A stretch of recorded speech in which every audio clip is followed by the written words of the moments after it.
For centuries, we humans have been energetically attacked and manipulated by a spiritual dark being. We can learn this in the ancient writings of the Gnostics. At that time, these beings were called the Archons. The Archons invade our minds and suggestively distract us from our path. Gnostics believe that all institutions, laws, religions, churches and other forces are only a deception and were created to lead humanity where they wanted to go. They incite us against each other through wars, politics, religion and even sports. For example, when we discuss politics or sports, our vibration lowers and thus they can attach to us on a psychic level like ticks. John Lash wrote, "Although the Archons do not exist physically, the real danger to humanity is not the invasion of the planet, but the invasion of the mind." The Archons are intra-psychic mental parasites that can access human consciousness through telepathy and simulation. They infect our imagination and use our power of imagination for deception and confusion. When humanity believes in its superhuman power, it becomes a self-fulfilling illusion. This means that if we believe that the Archons are stronger than we are, it will be so because we give them our power. But if we believe that we are stronger than they are, then they can't do us any harm. When we are vibrating at a high level, for example when we feel happy, they cannot access us. That is why they try to make us lower our vibration. The task of religion is to weaken our vibration. The bleeding Christ and the weeping Madonna promote our sadness.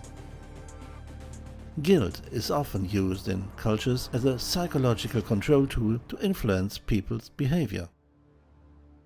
And with confession, they manage to create a sense of guiltiness. Everything is sin. This feeling works very deep inside us, and it's hard to get rid of this negative energy. In this state, we have a very low vibration. The gods of all religions make us believe that if we are good, we will go to heaven, and if we are not, we will go to hell.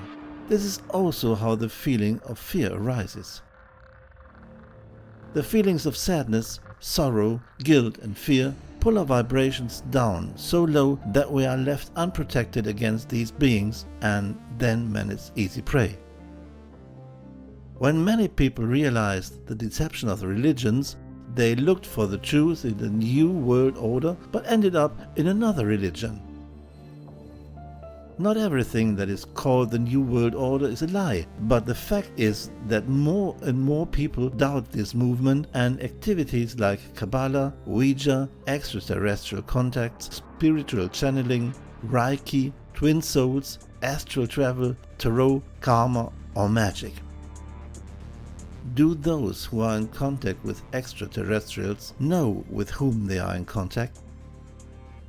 We know that beings of the underworld can change their form and pretend to be angels or good aliens. If we believe in their goodness, then we allow them to come into our lives, give them our power, and so the manipulation begins. All channelings follow the same pattern. They make you believe that you are the chosen one, that you must help humanity, and they will help you to find your way. But this is a cunning trick.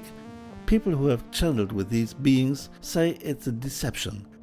They program the mind and give you activities until exhaustion so that there is no time to think. Karma does not exist because there is a great manipulation behind each of our actions. Those who practice magic say that there is no white magic, that everything is black magic, and that without realizing it, you make a pact with these low-frequency beings. Carolyn Hamlet is one of the many people who has experienced the deception. She says that the dark beings pretend to be light beings because they can change their form even as dead family members. According to Carolyn, humanity has been the victim of a diabolical conspiracy for millennia. But even that will come to an end one day. It's funny how movies try to show us that aliens are highly evolved beings far superior to us. The Gnostics did not see it that way either. They believed that they were creatures of the underworld, soulless beings. Although they are beings of low vibration, they have greater knowledge than we do.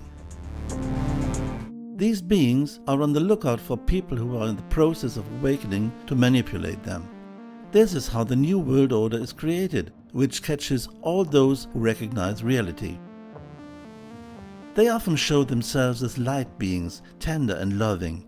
They are masters of deception because they know that they cannot intervene in our lives unless we give them our consent, and if we saw them in their true form, we would reject them. In the text of the Gnostic writings of Nag Hammadi, which was found in the desert of Egypt in 1954, it says that the Archons are soulless beings who wanted to steal the human genome because they wanted to be like us. And then they said, if we can't be like humanity, let them be like us. The Gnostics thought that human beings are perfect as they are, that we don't need to improve, and that we need to get rid of these beings that are parasitizing us. They also believe that the Archons cannot dwell on our Earth because the vibration of our planet is too high for them. But they can enter our minds through religions or beliefs, because that way they can control and change human behavior.